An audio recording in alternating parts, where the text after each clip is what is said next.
나는 밀리터리 덕후다. 본격 밀리터리 팟캐스트 밀떡을 시작합니다. 정치 함께 경례 밀떡. 바로 안녕하세요, 박찬준입니다. 안녕하세요, 놀러온 남자 정명석 정작입니다. 안녕하세요, 월간 플래툰 이준규 기자입니다. 네, 이렇게 밀떡이 시작됐습니다. 이번 시간 밀떡은 우크라이나전의 전황에 대해서 말씀드리고요. 그 외에 이제 전쟁과 관련된 이야기들 나눠보는 시간입니다. 2월 24일 올해 2월 24일 전쟁이 개시가 됐잖아요. 네네. 전격적인 러시아의 침공, 세 방면에서의 전격적인 침공으로 시작됐고, 그 당시만 하더라도 서방에서의 정보랄지 예측이 네네. 10일 내지 12일 안에 점령을 하고 우크라이나 정권이 무너진다는 상황이 끝날 것이다. 것이었죠.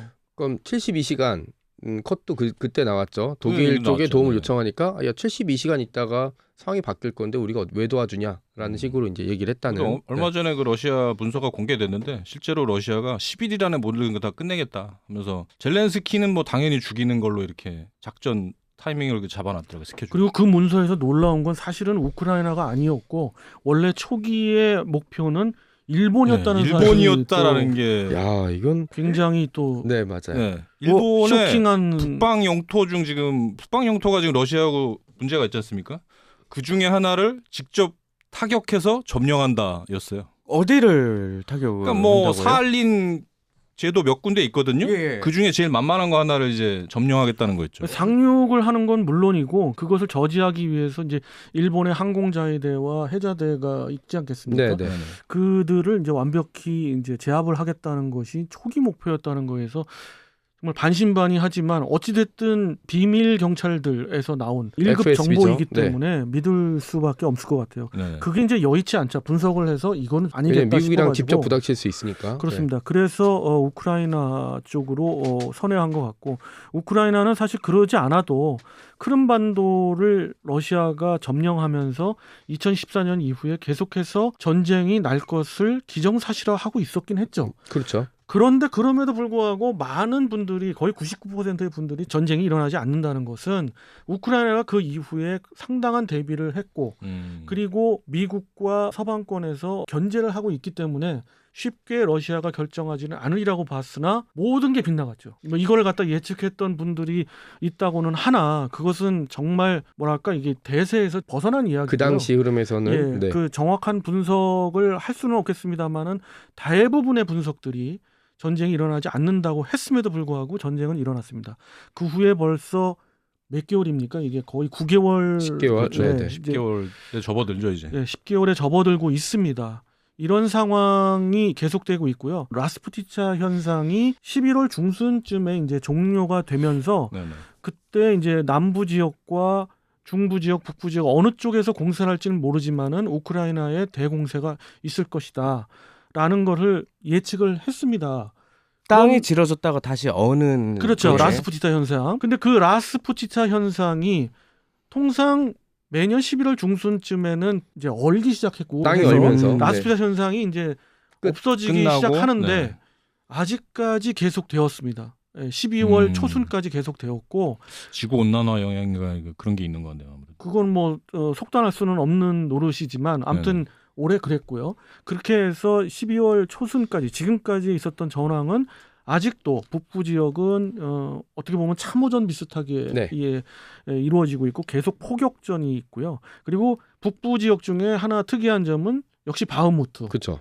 러시아가 왜 이렇게 바흐무트를 굉장히 강조하는가. 그리고 바흐무트 공세를 집요하게 그렇게 하루에 뭐 600~700명씩 사상자가 나면서도 그렇게 하고 있는가, 공세를 계속 취하고 있는가, 이런 측면에서 분석을 전에도 해드렸습니다만 역시 바그너 그룹을 위시한 어떤 정치적인 문제가 있고 명분을 위해서 러시아 국민들을 합리화시키기 네. 위해서 설득을 시키기 위한 거죠. 자기들이 거짓말을 한 번 하면 거짓말이 거짓말을 낳지 않습니까? 그렇죠. 그리고 거짓 명분을 쌓았으면 그 거짓 명분을 위해서라도 어떠한 논리가 필요해요.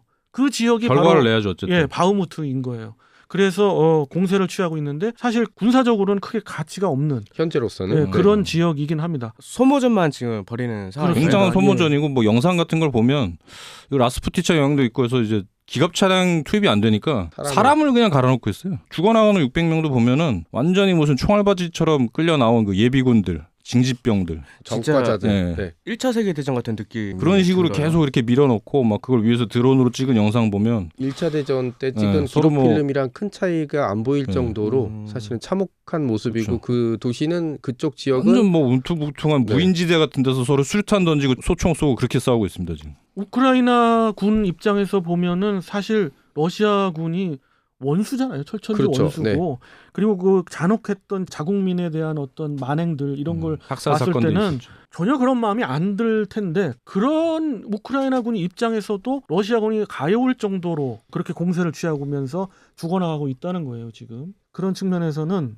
전쟁이 정말 참혹하고 전쟁은 사실 있어서는 안 됨을 다시 한번 느끼게 됩니다. 그들은 훈련받은 예비군이 아니라 징집이 돼서 신병으로 들어온 사람들이 많은 거죠. 그러니까 예비군들도 있는데 예. 그런 진짜 말 그대로 카페에서 끌려온 젊은이들 그런 사람들도 있습니다. 그냥 길 가다가 네네. 잡혀오구나. 우리가 정확하게 알아야 될 것은 동원령, 푸틴이 동원령을 내릴 때는 어떤 일정한 기준이 있었어요. 군에 갔던 사람들, 군에 경력이 있던 사람들 원래 우선 예비군만 징집하겠다 이렇게 그렇죠. 했었죠. 그렇게 돼 있었는데 그들이 이제 굉장히 좀 폐쇄된 국가잖아요. 한번 위에서 지시 내리면 어떻게든 그 목표를 잡아야 되지 않습니까? 숫자를 숫자 채우기 세우기 위해서. 위해서. 네. 30만 명을 채우기 위해서는 많은 무리수를 둔 거죠. 그래서 아무나 끌고 가고 저 같은 나이에 있는 사람이 어디서 이제 뻘짓을 하고 있다. 그럴 때 그냥 갑자기 잡아 끌고 가고. 잡아와서 교도소 갈래, 군대 갈래 이렇게 되는 아, 거죠. 그리고 교도소에 있는 사람도 야 풀어줄게. 네. 6개월만 싸워. 네, 이러고 이제 그걸 협상을 하더라고요. 예, 바그너 그룹에서 또 그렇게 해서 또 많이들 뽑아갔죠. 대신에 이제 총알바지로 그들. 총을 바지죠. 예. 그런 사람들이 바그무트에 지금 끌려가서 지금 참호전을 하는 거죠.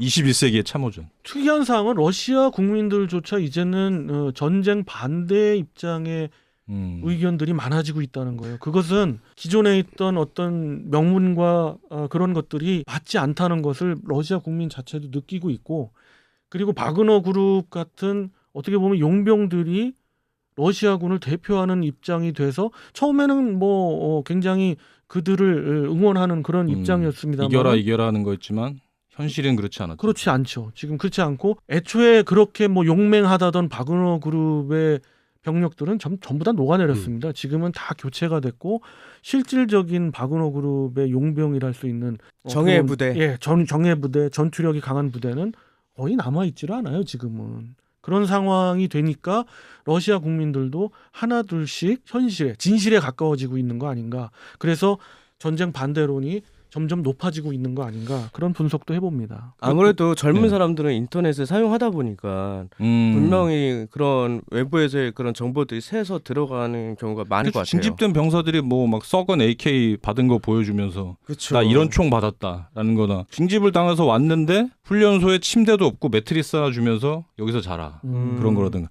얼마 전에 또 굉장히 유명한 전 국민을 울린 사진이 있는데요. 아들이 전사했는데 그 가족한테 수건 세트 하나 딱 주고서 예?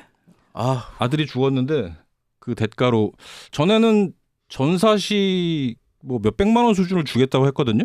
근데 그게 점점 내려가더니 수건 세트 하나를 줬더라고요. 3개 상자에 수건 2개인가 들어있는 거. 그래서 그거 들고 찍은 사진이 아주 전쟁을 할 때 보면은 그 인력 자원들을 무시하는 그런 국가들은 항상 필패했습니다. 의료 체계 이런 것들 또 병력 하나하나 자국의 병사 한 명 한 명에 대한 어떤 마음 씀씀이랄까 이런 것들을 생각하는 그런 전쟁 수행 지휘부하고 그렇지 않은 지휘부하고는 확연히 차이가 나거든요. 그래서 저는 러시아가 필패하리라고 다시 한번 말씀드리고요. 조금 이제 좀 내려가서 이제 남부 지역을 보면 이제 헤르손의 끝 부분, 그러니까 반도 부분을 교두보를 삼았습니다만은 거기서 더 한 발짝 나가지는 못하고 있습니다. 이것은 역시 라스푸티차 현상도 있고요. 또 하나는 아직까지 계속해서 서방의 지원이 되고 있습니다만은 가장 지금 모자라는 것 중에 하나가 보급 문제가 역시 보급과 또 하나는 포탄이죠. 온 국민도 다 지금 고통을 겪고 있는 난방 문제, 전기 문제 이런 문제들입니다. 아이고. 이런 문제 때문에 더 나아가지는 못하고 있는 것으로 알고 있고요. 포탄 문제, 이제 전황을 이야기하는 시간이니까 네네. 155mm 포탄을 주로 쓰고 있습니다. 맞습니다. 그렇게 지원을 했고 아무래도 독일 자주포라든지 미국의 M777을 사용하다 보니까 뭐 크랩도 그러니까 들어갔으니까. 나토에서 준 포들이 다 155mm 뭐 이렇다 보니까 약간 기준이 우크라이나로서 어떻게 보면은 좀 낯선 무기인 거죠. 그동안 152mm 러시아 무기들을 많이 썼으니까요. 썼는데. 네. 그리고 미국이 이제 뭐 10만 개 단위로 그렇게 계속해서 지원을 했습니다만은 이제 미군도 155mm 포탄의 재고가 바닥이 나기 시작했어요. 네. 뭐 국방 전력 물자를 지금 조금씩 떼주고 있다라는 얘기까지 있으니까요. 푸틴이 한번 그랬죠. 대한민국이 지원을 하면은 좋지 않을 거다라는 네네네. 어떤 협박을 했을 때 이게 무슨 소린가 네, 했었죠. 제가 이제 일반 분들이 저한테 이제 질문 한번 주셨을 때 왜 그런 거예요? 그래서 한편으로는 일리가 있습니다라고 얘기해 드린 게 155mm 포탄 문제였거든요. 우리는 간접적으로 지원을 할 수는 있다. 근데 그게 이제 현실이 된 거죠. 직접 보아 보니까 풍산에서 이제 미군이 모자라는 이제 앞으로 떨어질 그런 재고에 대해서 풍산이 이제 제공을 하기 시작했는데 우리가 이제 뭐 수출을 한다고 이제 좋아하는 분들도 있겠습니다만은 우크라이나 전황을 생각해 봤을 때는 우리가 그렇게 간접적으로라도 도와줘야죠. 네. 네, 이것이 뭐 수출을 하는 입장이라 도움이라고 볼 수 없을 수도 있습니다만은 그렇죠. 우리가 서방권에서 한 축이 되고 있는 건 사실인 필요한 것 걸 같아요. 어쨌든 적재적소에 지금 보내고 있는 거니까요. 그렇습니다. 우리가 바로 민주주의의 조병창 아니겠습니까?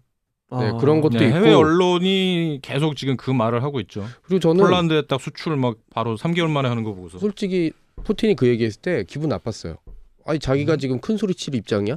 사람 보내서 죄송한데 포탄 좀 안 주시면 안 돼요? 안 보내시면 저희가 뭐 좀 나중에 자원 좀 퍼드리고 뭐 이렇게 얘기해도 들어줄까 말까인데 웃다 대고 협박질이야. 그러니까 주권국에다가 할 이야기는 아닌데 뭐 자신 있고 그 이 지역 특히 이제 극동 이 지역에서의 어떤 힘을 가지고 이야기하지만 핵을 제외한 나머지로는 러시아가 꼭 그렇게 이야기할 입장도 아니에요. 그리고 지금. 이번에 북한 공군이 갑자기 쌩 난리쳤을 때 저 이 항공이 어디서 나왔는지 알 것 같아요. 갑자기 걔들이 그 100몇 시대 전투기를 어떻게 띄우겠어요? 그 항공유가 한 번 띄우면 없어질 거였는데 누군가 분명히 공급을 해줬을 거라고요. 항공유의 공급은 중국이 했다고 거의 알려지기 시작했어요. 네. 마찬가지 이야기죠. 그쵸. 러시아, 중국. 근데 러시아도 좀 마찬가지로 고정밀 미사일 같은 경우는 개전 초에 다 날려버리고 최근에는 소련 때 사용했던 구형 미사일을 이제 슬슬 날리기 시작했다고 하는데 이렇게 보면은 러시아 입장에서도 지금 탄약에 문제가 있지 않은 건가요? 지금 우크라이나 전쟁에 그 나오는 그 사진들을 보면은 네. 미사일 잔해, 미사일 조각을 이렇게 쌓아놨어요. 이게 뭐 정리를 해야 되니까 너무 많이 날라오니까. 우크라이나에서 계속 쌓았는데 그것이 거의 산이 돼 버리고 있더라고요.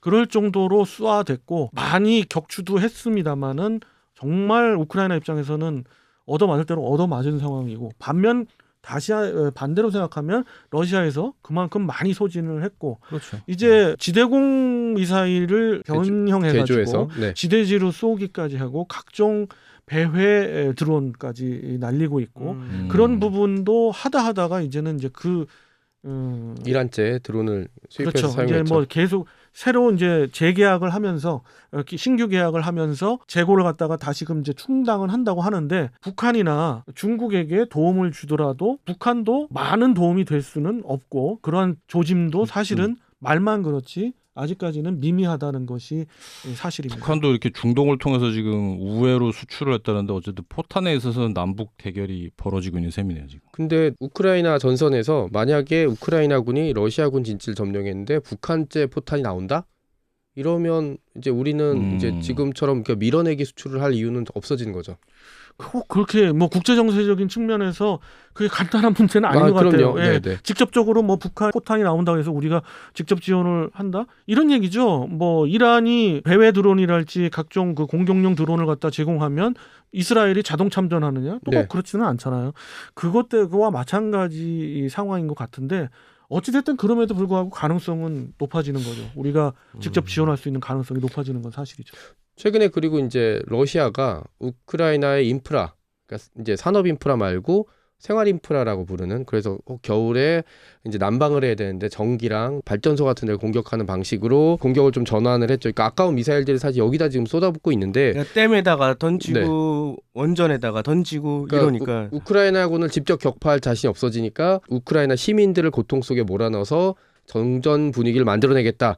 근데 이게 딱 언제 논리냐면 2차 대전 초기에 그 히틀러가 영국을 공습하면서 나왔던 바로 그 논리였거든요. 그리고 전략 폭격에 대한 대부분 논리잖아요. 하지만 전략 폭격 자체가 전쟁을 끝내거나 아니면 그 전쟁을 포기하겠다는 그 종전에 대한 그 심리를 만들어낸 적은 사실 없었죠. 뭐 영국 국민도 마찬가지였고. 우크라이나 시민들은 더더욱 똘똘 물뭉치는 것 같아요. 이런 사태를 지금 겪으면서 물론 힘들기도 하지만 이게 정말 쉬운 게 아니죠. 예, 진짜 대단한 것 같아요. 9개월 동안 자국이 전쟁의 화마에 휩싸이고 그것에 대한 고통은 고스란히 민간인이 받고 있는데 우크라이나 국민들이 의지가 꺾이지 않는 거예요. 이 웬만하면 꺾일 수도 있거든요. 또 그것을 노리는 게 푸틴 정권인데 맞습니다. 그러지를 않고 점점 더 강화되고 그 의지에 있어서 변화가 없으니까 요즘 들어서는 그런 이야기도 합니다. 러시아가 강하게 지금 협상 조건을 내세우고 있고 기존의 영토는 무조건 자기가 점령한 영토는 현재 인정하라. 점령하고 있는 이런 네. 이야기를 하는데 그건 협상의 그 조건이 아니죠. 우크라이나가 받아들일 리도 없고. 휴전도 할 가능성이 없네요. 근데 저는 휴전 가능성은 조건이 바뀌면 그렇죠. 가능하다고 보는데 그 조건이 바뀌는 거에 대한 전황에서의 입장에서는 하르키우처럼 한 번 더 대규모 공세가 이루어져서 그게 전제 조건이다. 그렇죠. 하르키우가 아닌 뭐 헤르손이 됐던 자포리자가 됐던 네네. 그리고 루안스크가 됐던 도네츠크가 됐던 이 4개 주의 한 주만이라도 완전히 이제 그 공세가 시작돼서 꺾인다면은 가능성이 있다. 가능성이 있습니다. 러시아가 이제는 4개 주를 점령할 수 있는 상황이 아니잖아요. 그럼 병력이 되나요? 조건이 바뀌겠죠. 지금 푸틴의 조건이 바뀌겠죠. 폴란드제 전차가 아직 전선에 안 나오고 있거든요. 폴란드 PT-91이었나요? 네네. 네, 그 전차가 아직 전선에 안 나오고 있어서 지금 우크라이나가 아끼고 있고 최후의 한타 싸움을 하고 있는 거 이제 준비하고 있다라는 걸 이제 저도 느껴지고 있거든요. 아무래도 이제 맵팩을 키고 그 전쟁을 맵팩 하니까. 그러니까 라스푸티차 끝나고 그 다음에 전력이 어느 정도 모인 다음에 이제 공세를 했던 거죠. 지금까지 우크라이나가 했던 공세를 보게 되면 한 방에 굉장히 세게 치고 나가서 초반에 상대방이 정신 못 차릴 때 이제 그 필요한 지역을 점령하고 굳히기에 나섰거든요. 이런 식으로 밀었다 실패하게 되면 사실 인명피해만 발생하게 된 상황이라 저는 지금 열심히 우크라이나군 사령부랑 미군 뭐 이런 부대에서 계속 어디가 약할지 그게 또 유동적이잖아요. 이쪽을 이제 예를 들어 크림 쪽을 치게 되면 다른 쪽에 전력들이 몰려올 테고 바흐무트가 밀리게 되면 러시아군이 몰리게 되면 다른 쪽에 전선이 구멍이 생기면 그 구멍을 이제 찾을 거라고 생각하고 있어요. 그렇습니다. 모든 부분은 라스푸티차 현상이 종료되는 시점에서 어디를 공세 시점으로 볼 거냐, 또 공세 지역은 어디냐, 공세 규모가 어떻게 될 거냐, 그 공세 규모가 대단히 커서 그 전과가 하르키우 전과처럼 된다면은 협상 조건은 바뀔 수 있고 그렇다면은 우크라이나도 아주 계속해서 소모전으로 올해까지 끌고 갈 수는 없거든요. 네. 그렇기 때문에 전쟁에 관련된 종전을 위한 협상이 분명히 있을 거다라고 봅니다. 마지막으로 질문이 하나 있는데 네. 이 4개의 주가 러시아가 지금 점령을 한 상태잖아요. 우리 위원님들이 보기에는 어떤 작전을 펼쳐야 가장 유리하게 우크라이나가 이 점령지를 수복할 수 있을까요? 저는 헤르손과 자포리자 쪽의 공세를 보고 있습니다. 그쪽을 만약에 러시아가 내준다 그러면 러시아는 이제 의미가 없거든요. 그래서 휴전에 빨리 응할 것 같습니다. 대신 뭐 루안스크나 도네츠크 지역은 그렇게까지 러시아가 위협을 느끼거나 또는 그 러시아가 애초에 개전을 했던 그런 목적에도 크게 부합하지도 않아요. 나치 얘기하고 있는데 그것은 정말 하자고 하는 얘기지 않습니까? 그렇죠. 그렇기 때문에 이유야 만들면 만드니까. 그렇지 않고 실질적인 그들의 목표였던 것을 이루려면 헤르손과 자포리자였는데 그것이 다시 이제 우크라이나가 탈환한다면은 바로 휴전에 좀 가까워지지 않을까 이렇게 생각이 듭니다. 뭐 다른 생각 있으세요? 어떻게 저도 지금 그 전망이 가장 맞다고 보고요. 헤르손하고 자포리자가 넘어가면 크림반도가 위험해지기 때문에 크림반도를 위해서라도 휴전 협정을 해야 하지 않을까 싶습니다. 이게 딱 러시아랑 맞닿아 있는 땅은 아니네요. 그러니까 해안이니까. 그렇습니다. 그렇지만은 가장 요충지고 러시아 입장에서 100년 아니면 그 러시아의 전체 역사로 보면은 3, 4, 500년서부터 계속해서 노리고 있고 그들의 그 궁극적인 목표가 뭐겠습니까? 땅은 넓지만 지정학적으로 그 열세인 지역 그 목표 하나 항상 바다로 나가야 네. 되는데 바다로 나가는 그렇습니다. 출구가 별로 없어요. 예, 다 그래서 추워 죽잖아요, 그냥. 그 출구 그나마 제한적이지만 그 출구의 하나가 바로 거기였는데 네, 세바스토폴이 그렇죠. 넘어지면 네. 정말 러시아는 치명적이죠. 흑해함대가 없어지기 때문에 되게 유용하고 저는 뭐 유동적이긴 하지만 현재 전선에서 한 군데를 집중해서 공세를 하라고 하면 전 자포리자와 도네츠크 사이예요. 여기 마리우폴이랑 베르단스크가 있는 지역이잖아요. 여기를 거기는 해서 조금 전선이 너무 길어지긴 이거 뭐 그렇긴 한데 여기를 뚫어서 양쪽을 분할시켜 그것도 버린다면 맞습니다. 예. 그래서 약간 마리우폴이나 베르단스크의 그 바닷가를 우크라이나군이 볼 수 있다면 전세는 완벽하게 네. 바뀔 거라고 보고 있어요. 중간을 딱 아조프에도 끌어버린다. 아조프에도 중요한 요충지이기 때문에 저는 네, 네. 개인적으로는 지금 말씀하신 게 한 두 번째로 그렇다면 차선으로 정 작가님의 그런 지역도 가능성이 있다라고 봅니다. 뭐 어떻게 전개될지는 모르겠습니다만은 분명한 거 하나. 우크라이나가 유리한 측면으로 전쟁이 종결되기를 정말 바라면서 이 시간 또 맺도록 하겠습니다. 다음 시간 다시 찾아뵙겠습니다. 정찰과 함께 경례 밀떡!